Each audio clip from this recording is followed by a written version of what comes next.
Good morning guys. May lakad naman tayo ngayon. Pupunta tayo ngayon ng beach. Kasi birthday ngayon ni anguaps.com. Let's go. Ni-repair pala nila ang kanal dito sa gilid ng eskwelahan. Maraming tambak na mga bato, mga graba. Maliwalas ngayon ang panahon. Holiday ngayon guys, December 8. Maraming maligo ngayon doon sa dagat. Meron ng mga lanterns sa poste ang Tagum City. Hindi muna tayo dadaan sa flyover. Dito muna tayo dadaan sa ibaba ng flyover.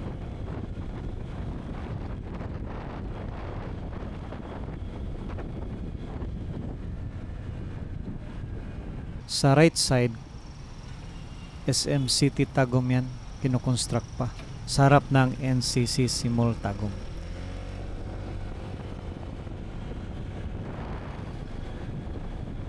Sa kaliwa naman ay ang G Mall ng Tagum. Kaliwat kanan ang mga malls dito sa National Highway. Maganda rin ang flyover, may painting na.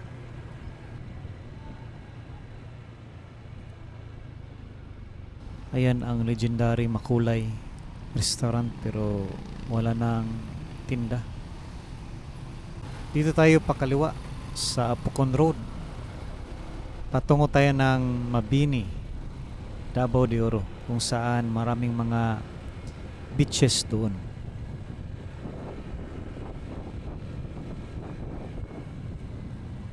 Sa kanan, yan ang Rizano Grand Mall. Maraming mga malls dito sa Tagum City. Espalto rin ang daan. Marami ring traffic lights na nag-cause ng traffic.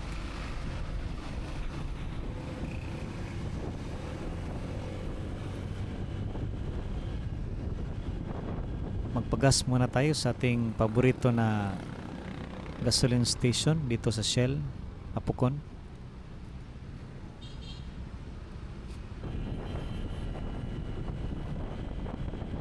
Malapit lang ang Davao de Oro dito sa Tagum guys.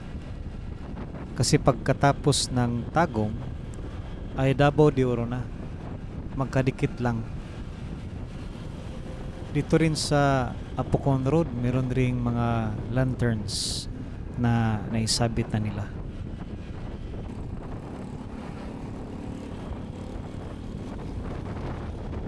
Sa right side ay ang Giuseppe Tagum, University of Southeastern Philippines.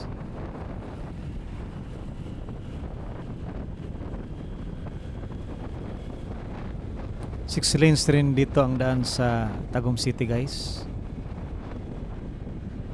Full concrete.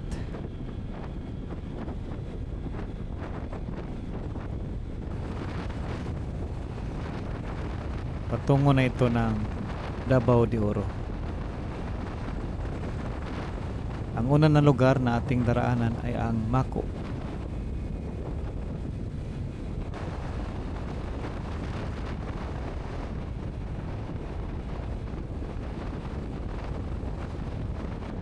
Ito ang boundary na tulay ng Davao de Oro at Davao del Norte. Ngayon ay nandito na tayo sa Davao de Oro, which is the municipality of Mako. Sa Mako rin marami ring mga beaches. Pero kadalasan ang mga tao ay naligo doon sa Mabini. Malapad rin ang daan dito sa Mako guys, 6 lanes. May parte na asfalto, konkrito na rin ang daanan.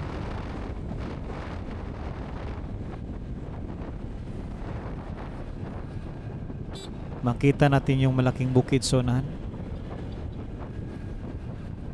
Kapag walang mga ulap, maganda yan tignan kapag nagbibiyahe ka.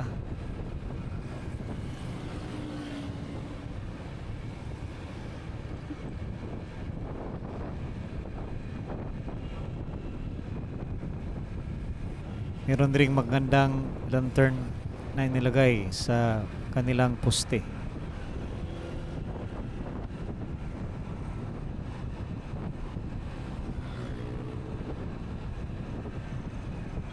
Ito ang National Highway ng Mako. Sa kabila, sa right side ay ang mga tindahan. Meron ring children's park. Pero hindi maganda kapag tanghali kasi tirik ang araw. Parang may piyesta dito. Maraming mga decorations.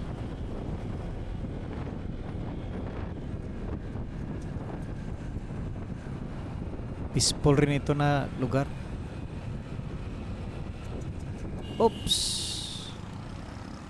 Biglang break. Yun, may ari pala na pumreno ng bigla.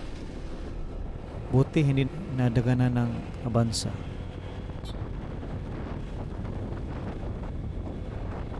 Malapit na tayo sa Municipality of Mabini. Ang mode of transportation dito ay tricycle rin. Yan ang kanilang arko.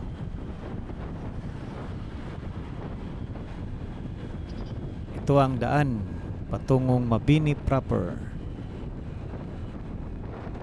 May 2 lanes at 6 lanes rin. Espalto.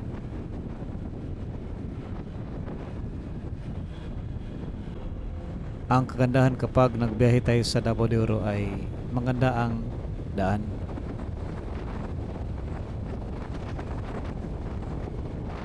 Maganda ngayon maligo ng dagat dahil tingnan nyo naman, maaliwalas ang panahon.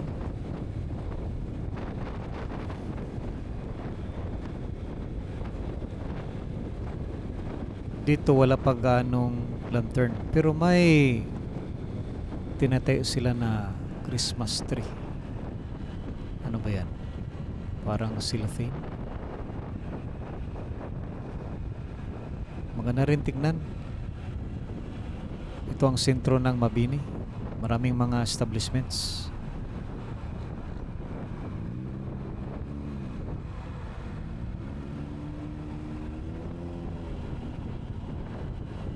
Maraming mga dagat dito guys na pwedeng liguan. Yung ibang mga beaches rin dito ay walang mga entrance fee. Sulit na sulit talaga.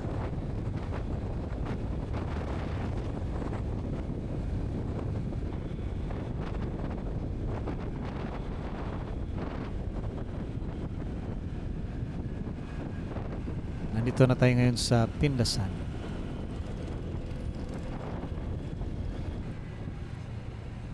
Maraming mga tao. Sa Pindasan din, maraming rin mga beaches dyan. Mataas kasi ang beach line ng Mabini.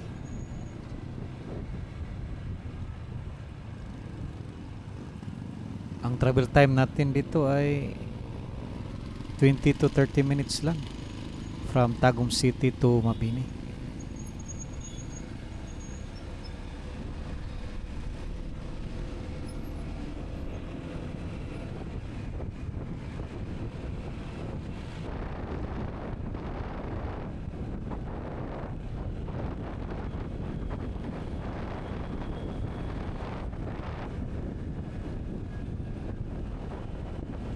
Sa kanan, yan ang Yusef Mampising. May college rin dito na malaki.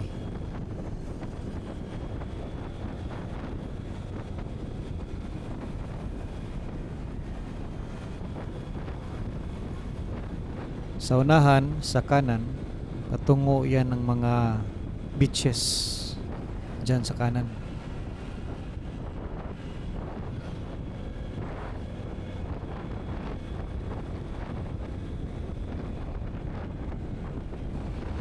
Dito rin ay marami ring mga saging. Ito ay in-export pa.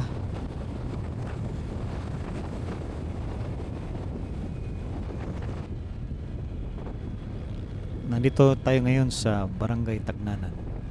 Diyan rin sa right side, patungo rin yan ng kung saan makita ang mga beaches.